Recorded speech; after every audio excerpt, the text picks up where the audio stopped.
ఈ మధ్య కాలంలో సోషల్ మీడియాలో బాగా పాపులర్ అయిన పేరు అలెక్యా చిట్టి పికిల్స్. అలెక్యా చిట్టి పికిల్స్ అనేది కంచర్ల అలెక్యా అనే యువతి నిర్వహిస్తున్న పికిల్స్ వ్యాపారం అని తెలుసు. వీళ్ళు రకరకాల పచ్చళ్లు ప్రిపేర్ చేసి ఆన్లైన్ లో విక్రయిస్తూ ఉంటారు. ఇన్స్టా వేదికగా ముగ్గురు అక్కా చెల్లెలు కలిసి స్టార్ట్ చేసిన ఈ పికిల్స్ వ్యాపారం బాగా సక్సెస్ అయి అందరికి రీచ్ అయింది. కానీ కస్టమర్స్ తో దురుసుగా మాట్లాడిన ఆడియో వైరల్ అవ్వడంతో ఎట్టకేలకు వివాదం స్టార్ట్ అయింది. తర్వాత సద్దు మునిగింది. దీంతో మళ్లీ ఈ అక్కా చెల్లెలు పికిల్స్ బిజినెస్ స్టార్ట్ చేశారు. ముగ్గురులో హీరోయిన్ లుక్స్ కి ఏ మాత్రం తక్కువ కాకుండా ఉండే రమ్య మరోసారి తన అందాలు ఆరబోస్తూ ఇన్స్టాలో రీల్స్ అయితే అప్లోడ్ చేసేసింది.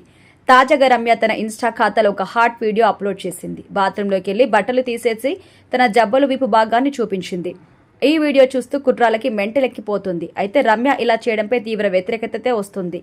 అయితే ఆమెకు బ్యాడ్ కామెంట్స్ వస్తున్నాయి. కానీ రమ్య మాత్రం కుర్రాల అటెన్షన్ క్యాష్ చేసుకుని వీలైనంత మందికి రీచ్ కావడం కోసం ఇలా చేస్తున్నట్టయితే కామెంట్స్ చేస్తున్నారు నెటిజన్లు. ఇక తాజాగా ఈమెకి బిగ్ బాస్ సీజన్ 9 లో ఒక కంటెస్టెంట్ గా పాల్గొనే అవకాశం వచ్చింది. ఇప్పటికే పలు సినిమాలో నటించిన రమ్య కేవలం కొంతమందికి మాత్రమే సుపరిచితమైంది. ఇప్పుడు బిగ్ బాస్ లోకి వచ్చిన తర్వాత ఆమె కోట్లాది మంది బుల్లితెర ఆడియన్స్ కి దగ్గర కాబోతుంది. మరి బిగ్ బాస్ లో రమ్య ఎలాంటి పర్ఫార్మెన్స్ ఇస్తుందో చూడాలి.